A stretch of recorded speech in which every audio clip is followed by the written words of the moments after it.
The Mischievous Hellion, Solutions and Problems. Since our series of videos on the Hellion last year, we have solved the Sling issue, narrowed the weight gap with the RDB, and are a bit more confident in the optic to barrel connection. I have solved the Sling Ambidextrous traveler issue by using a Magpul MS4 sling, removing the webbing that puts a rear quick detach, and directly connecting a paracord traveler to the wide Magpul D-ring and the small rear buttstock rings using a figure-8 stopper knot. This works just as well as on the RDB, except that I cannot easily remove the sling from the rifle like I can on the RDB. But transitioning between a two-point sling to a single point is quicker on the Hellion's MS4 sling. And with the BCM Gunfighter Mod 3 KD grip, the Hellion is now a bit shorter in overall height than the RDB. Probably saves some of the weight too. While I wish the Kyle DeFore grip were maybe 1/4 of an inch longer on my AR, I find it works perfectly with the Hellion, giving its stepped trigger guard where my middle finger is shifted forward and up a bit so that my pinky is fully on the KD grip. There is no need for the longer BCM Gunfighter grip that comes with the rifle unless you have huge hands and can make use of the added leverage. A 20-round mag sits almost level with the bottom of the grip. Switching to a thumb over in front of the charging handle C-clamp grip, I ended up removing the vertical grip, saving more weight and vertical depth. The Hellion and RDB each have identical Leupold VX Freedom rifle scopes and are fitted with Magpul slings. As I configured them, the Hellion's total weight turns out to be closer to the RDB than my initial analysis. RDB 9.04 pounds or 9 pounds.64 ounces.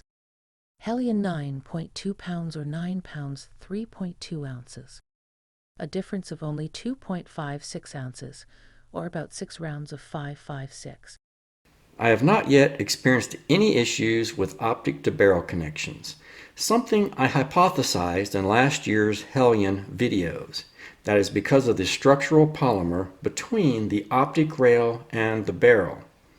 I've not experienced any loss of zero after full disassembly. Maybe it will be an issue with higher magnification and the more precision-oriented bench rest shooter. With the RDB and Hellion now, both equipped with the Leupold VX Freedom 1.5 to 5 pigplex riflescope, neither has an advantage in sighting system.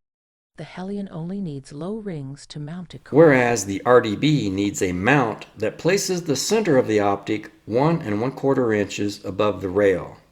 I used the Leupold cantilever mount, which, given that the Hellion is using two-piece rings, is part of the narrowing weight advantage of the RDB. The Leupold optic continues to perform very well for its price and weight.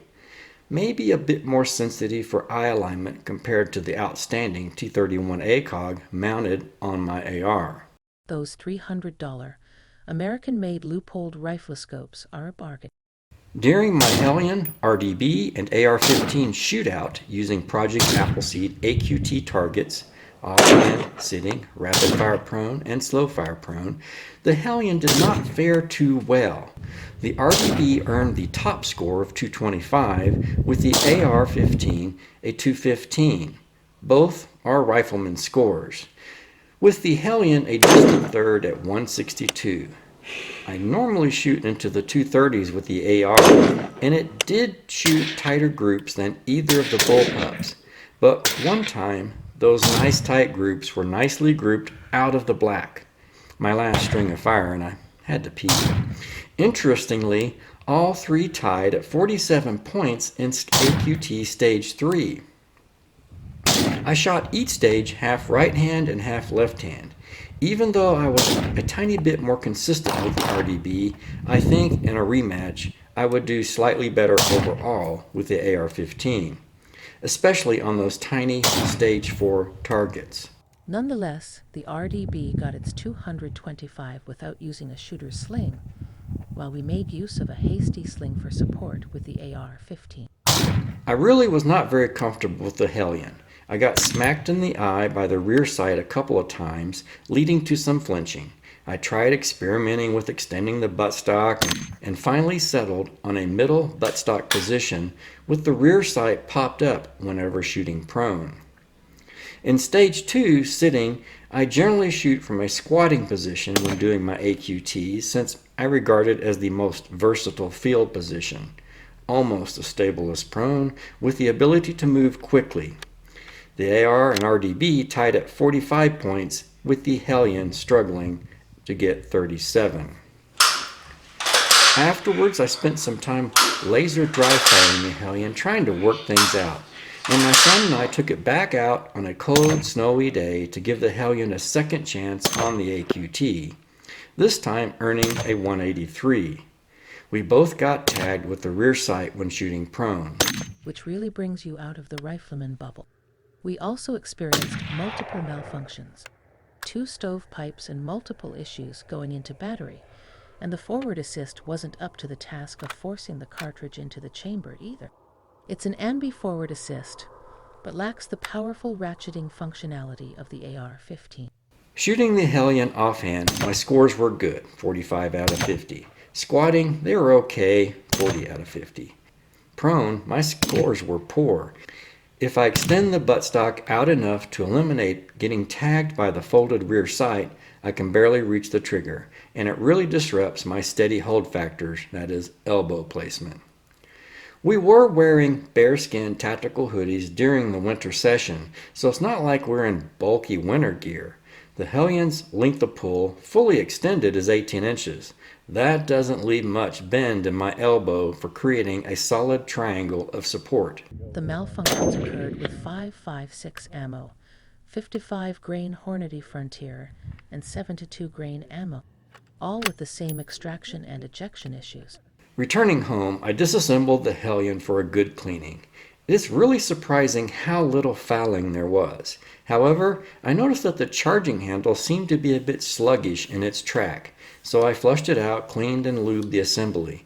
Pretty much a polymer charging handle on a polymer track. While that wouldn't explain the failures to eject, it might explain the problems of going into battery. Another trip into the snow. More magazines of ammo for testing. No change, a malfunction every mag or so. We hypothesized that the Hellion is having an issue with our cold temperatures in the teens and or elevation, about 6,000 feet, and that it really needs the ability to fine-tune the gas system to improve reliability. The Hellion is manufactured by HS Product in Croatia, a mostly low elevation country. I contacted Springfield Armory's customer service about the number of wintertime malfunctions we're experiencing. They asked that I send the rifle in for repair. However, given that Geneseo, Illinois is at low elevation, if my hypothesis is correct, it would arrive there and function just fine at 650 feet, and with milder, probably indoor range temperatures. So I waited for Wyoming to warm up for a 60-degree springtime AQT. At 60 degrees, the rifle is perfectly reliable again. No malfunctions whatsoever. However, the ejection is not exactly robust, with most brass landing right atop the shooting line. Warm weather reliability did not result in improved field position accuracy. Shooting supported from a bench, the rifle delivers excellent accuracy.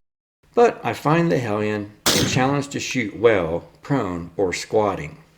Updating my bullpup spreadsheet, I now consider the Hellion, if priced at $1,185, the equal of the RDB at $1,000. Here are my 3 candidates as I've set them up. Number 1, a BCM Recce AR-15 with ACOG, BCM KD grip, Radian Talon safety, Arms Unlimited Ambi-Mag release, Enforce light, GI Canvas sling, and a Mantis Blackbeard X, approximately $2,900. Keltec RDB with the Leupold VX Freedom, Leupold Cantilever mount, Enforce light, Magpul vertical grip, Magpul MS3 sling, training laser, $1,600.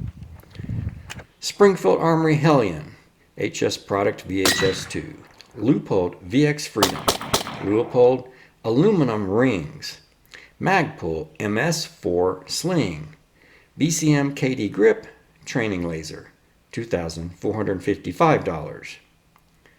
According to my Ambi Bullpup spreadsheet, I'd pay $185 more for the Hellion over the RDB and $990 more for the AR-15. So while the RDB is attractive at its price point, the Hellion and AR-15 are competitive alternatives. Ultimately, for me, the Hellion must get an adjustable gas system, the equal of the RDB, to allow for reliable high elevation, low temperature operation. I would find a way to work around the long length of pull and learn how to avoid being punched in the eye if the Hellion had gas tunability beyond normal and suppressed. I love handling and dry firing the Hellion in my man cave, but every time I take it out in the field, I come home disappointed. My 2-year-old grandson has pretty much the same opinion. When I allow him to dry fire my rifles, Henry 22 lever, good trigger. AR-15, good trig. RDB,